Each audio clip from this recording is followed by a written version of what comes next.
Okay, magluluto ako ng pansit luglog.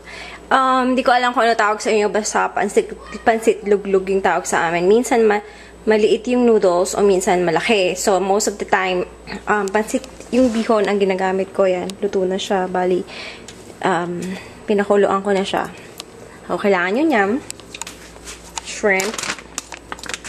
Pwedeng cook na. Kasi ito cook na siya. So, binili ko na siya luto. Cornstarch. Ang cornstarch, depende kung gaano kalapot yung inyong sauce. Tansyahan lang po.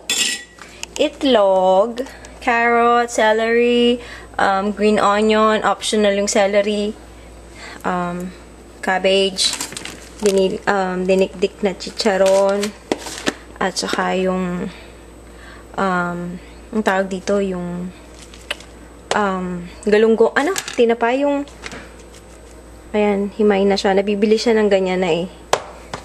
Ayan. Tsaka, atsuete. Ito, mas, lagi ko tong kasama eh. Kung ayaw nyo maglagay ng betchin, ito na lang ilagay nyo.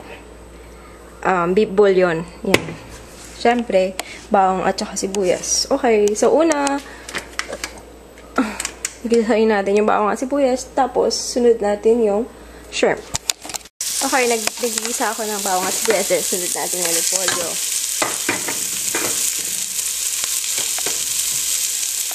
Okay, amo siyang kumulo hanggang lumambot yung gulay.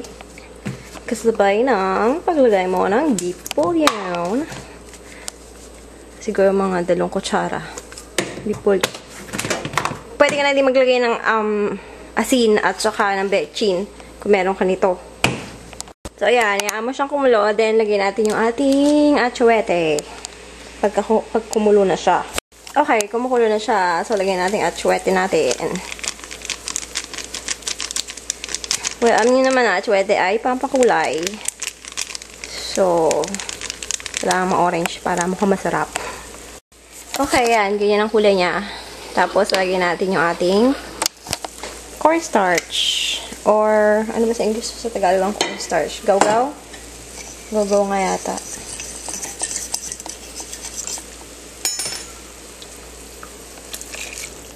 Ngayon, kung kulang pa yung lapot niya, dagdagan nyo siya.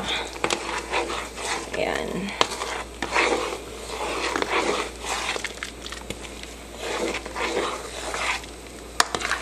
Since yung aking shrimp luto na, so sa huli ko na siya ilalagay. Pero kung hindi pa luto yung shrimp nyo, lutuin nyo. Or igisa nyo siya sa umpisa. Okay. Mukhang malabnaw. So, dadagdagan pa natin ng cornstarch. Okay, ayan na yung sauce ng ating luglog. Ngayon, kung sa tingin nyo hindi pa siya ma-orange, pwede nyo siya dagdagan pa ng atsuete. Okay, ayan na yung ating sauce. Okay. So, kukunin natin yung ating yung bihon noodles. Tapos, lagyan natin yan. Okay, ayan na yung ating bihon noodles. Okay, ang hirap nito. Baka sumala. Okay. Anyway, ayan. Lalagyan natin dyan yung sauce. Baka sumala. Baka sumala. Okay, yan. Tapos, lalagyan natin siya ng tinapa.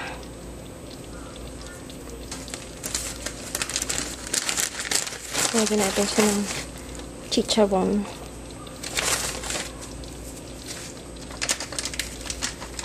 Ay, dapat pala na natin yung shrimp. Pero anyway, ayan, lagyan natin yung shrimp. Luto na naman yung shrimp na yun eh.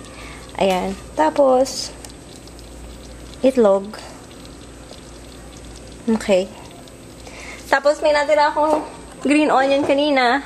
Yung ginamit natin. So, budburan natin siya ng green onion. Okay. Ayan. Meron na kayong pansit luglog. Enjoy!